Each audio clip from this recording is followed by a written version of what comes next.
ಸಭಾಪತಿಗಳೇ, ಮಾನವ ಪ್ರಾಣಿ ಸಂಘರ್ಷ ದಿನೇ ದಿನೇ ಜಾಸ್ತಿ ಆಗ್ತಾ ಇದೆ. ಇದಕ್ಕೆ ಬಹಳಷ್ಟು ಕಾರಣಗಳಿದ್ದಾವೆ. ಪ್ರಾಣಿಗಳ ಸಂಖ್ಯೆಯಲ್ಲಿನೂ ಜಾಸ್ತಿ ಆಗ್ತಾ ಇದೆ, ನಗರೀಕರಣನೂ ಜಾಸ್ತಿ ಆಗ್ತಾ ಇದೆ.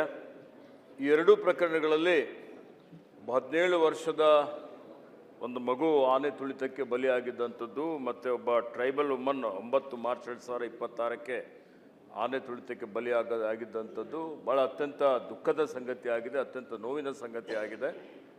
ಜೀವ ಅತ್ಯಮೂಲ್ಯವಾದಂಥದ್ದು, ಅತ್ಯಮೂಲ್ಯವಾದಂಥ ಜೀವಕ್ಕೆ ಯಾವುದೇ ಬೆಲೆ ಕಟ್ಟಲಿಕ್ಕೆ ಆಗೋದಿಲ್ಲ. ಜೀವ ಸಂರಕ್ಷಣೆ ಮಾಡುವಂಥದ್ದು ಎಲ್ಲರ ಜವಾಬ್ದಾರಿ ಇದೆ.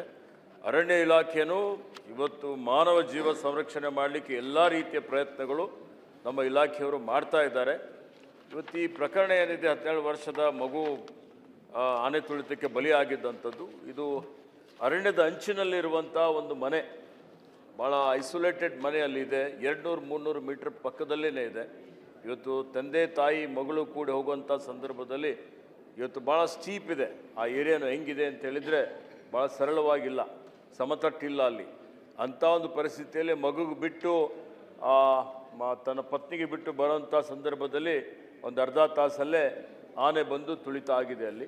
ಇನ್ನೊಂದು ಪ್ರಕರಣದಲ್ಲಿ ಏನಾಗಿದೆ ಅಂದರೆ, ಅರಣ್ಯದ ಒಳಗಡೆ ಇನ್ನೂ ಅರಣ್ಯವಾಸಿಗಳಿದ್ದಾರೆ, ಟ್ರೈಬಲ್ಸ್ ಇದ್ದಾರೆ.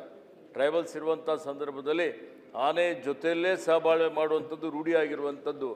ಅಲ್ಲಿ ಆ ಒಂದು 55 ವರ್ಷದ ಮಹಿಳೆ ಇವತ್ತು ಜಲಜಾಕ್ಷಿ ಅನ್ನೋಂಥವ್ರು ಮೃತಪಟ್ಟಿದ್ದಂಥದ್ದು. ಹೀಗಾಗಿ ಆನೆ ಕಾರ್ಯಪಡೆ ಏನಿದೆ, ಆನೆ ಕಾರ್ಯಪಡೆ ಇವತ್ತು ಅಲ್ಲಿ 2 ಕಾರ್ಯಪಡೆ ಕೆಲಸ ಮಾಡ್ತಾ ಇದ್ದಾವೆ. ಸತತವಾಗಿ ಆನೆ ಚಲನವಲನ ಬಗ್ಗೆ ನಿಗಾನೂ ಇಕ್ತಾ ಇದ್ದಾರೆ.